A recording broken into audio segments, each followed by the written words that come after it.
बीजेपीने आमचा तो प्रयत्न फेटाळला.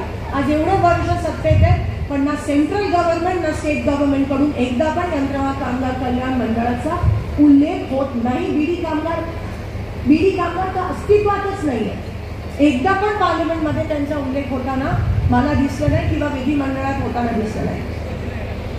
रेडीमेड गार्मेंटचा पण तोच प्रश्न आहे. टेक्सटाईलची आज बुद्धारामजी असतील, पेंटप्पा गड्डमजी असतील, प्रो चायना पॉलिसी जी ह्या गव्हर्नमेंटची झाली आहे, ज्याच्यामुळे आपला टेक्सटाईल मार खातोय. खरं तर सगळीकडे एजंटच आहेत. काल दर वाढ झाली आहे. तूर आणि सोयाबीन एवढं मोठं प्रोडक्शन झाले तरी दर वाढ झाली आहे. ह्यासाठी शासन कारणीभूत आहे. कारण का त्यांचा एकमेव एजंट म्हणजे अदानी, त्यांना फायदा होण्यासाठी तुमच्या सगळ्यांच्या पोटावर पाय देण्याचं काम हे बीजेपी सरकार देत आहे. महेश अण्णा, तुम्ही म्हणालात की आपल्या समाजाचा एक आमदार खासदार झाला पाहिजे, पण मला थोडंसं तिथे तुम्हाला काउंटर करायचं आहे. कारण का समाजाचीच लोक समाजाचे प्रश्न मांडतात असं नाही आहे. आदरणीय शिंदे साहेबांनी टेक्सटाईल पॉलिसी एवढी मोठ्या प्रमाणात या सोलापुरात आणली, टेक्सटाईल पॅकेज आणलं. तुम्ही मला एवढ्या मोठ्या प्रमाणात आशीर्वाद दिला, 15 वर्ष तुमचं नेतृत्व करायची संधी दिली आणि मला तुमची सेवा करण्याची संधी मिळाली. यंत्रमाग कामगार, बीडी कामगारांबद्दल मी प्रश्न मांडू शकते असते, पण समाजाचं प्रतिनिधित्व लोकसभेत आणि विधानसभेत वाढायला पाहिजे या मताची मी आहे 100%. तर समाजाला ताकद मिळते, पण जेव्हा प्रश्न मांडायचा विषय येतो तेव्हा फक्त समाजाची लोक मांडतात असं नाहीये. आम्ही पण सक्षमरित्या समाजाचे प्रश्न मांडले, कारण का शेवटी आशीर्वाद तुमचा आहे.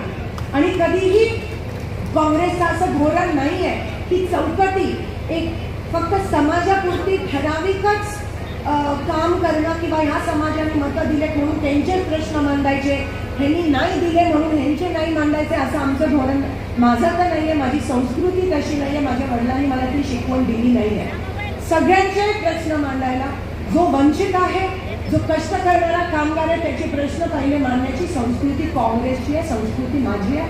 तो माझा अधिकार आहे, तो माझ्याकडून कोणी खेचून घेऊ शकत नाही. पण समाजाचं प्रतिनिधित्व वाढलं पाहिजे. मग महापालिका असू दे, विधानसभा असू दे किंवा पार्लमेंट असू दे, पण जोपर्यंत समाज एक होत नाही तोपर्यंत ते प्रतिनिधित्व वाढू शकणार नाही. कमिटी मेंबर तुम्हाला माहिती आहे, तुम्ही प्रतिनिधित्व चांगल्या पद्धतीत केलं आहे. शेवटचा पॉइंट तुमच्या समोर टाकते आणि मी माझं भाषण संपवते. लोकसभेच्या इलेक्शनमध्ये आपल्या देशाला खूप मोठी कीड लागली, फंगस लागली. आपल्या देशाला दृष्ट लागली ध्रुवीकरणची. हिंदू मुस्लिमचा वाद बीजेपीने आपल्या देशामध्ये पेटवला. जात पात धर्मावर बीजेपीने राजकारण केलं. त्या गोष्टीला अनेक जण बळी पडले. असं जेव्हा होतं, जेव्हा कामाला महत्व न देता आपण धर्माच्या राजकारण मध्ये अडकतो, तेव्हा समाजाचं नुकसान होतं. महेशांना म्हणाल्याप्रमाणे आपण सगळे हिंदू आहोत, आपण सगळे देवधर्म करतो. कदाचित मी जास्त करते पूजा पाठ, आम्ही सगळे करतो, पण धर्माचं राजकारण मी करत नाही. समाजाचं राजकारण मी करत नाही. धर्माच्या नावावर मी वोट आजपर्यंत मागितले नाही. पण तुम्ही मतदान केलंय मला. हाच समूह ज्यांनी एकेकाळी सर्वधर्म समभावावर मतदान केलंय, ह्या वेळेस ह्या समूहाला काय झालं, ह्या वेळेस या समाजाला काय झालं, हा प्रश्न मला तुम्हाला विचारायचा.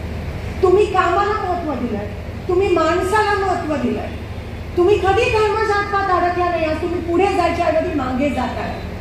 तुम्ही प्रोग्रेसिव्ह नाही होता, तुम्ही मागे जाताय, आपला देश मागे जाताय. पण ही धोक्याची घंटा आहे, ही धोक्याची घंटा आहे आपल्या देशासाठी.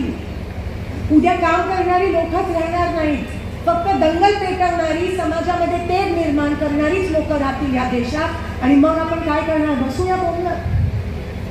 मला खरंच मी वाट पाहत होती की मी तुमच्या समोर येऊन कधी बोलू आणि तुम्ही माझे आहात, ह्याबद्दल वाद नाहीये. मी प्रत्येकाला ओळखते, प्रत्येकाने माझ्याकडे येऊन काम करून घेतलंय. मी गेली नाही, मी आली नाही तुमच्याकडे जास्त इलेक्शनमध्ये. हा माझा इलेक्शनचा विषय नाहीये. मी निवडून आली, माझ्या इलेक्शनचा विषय नाहीये. मला देशासाठी वाईट वाटतं.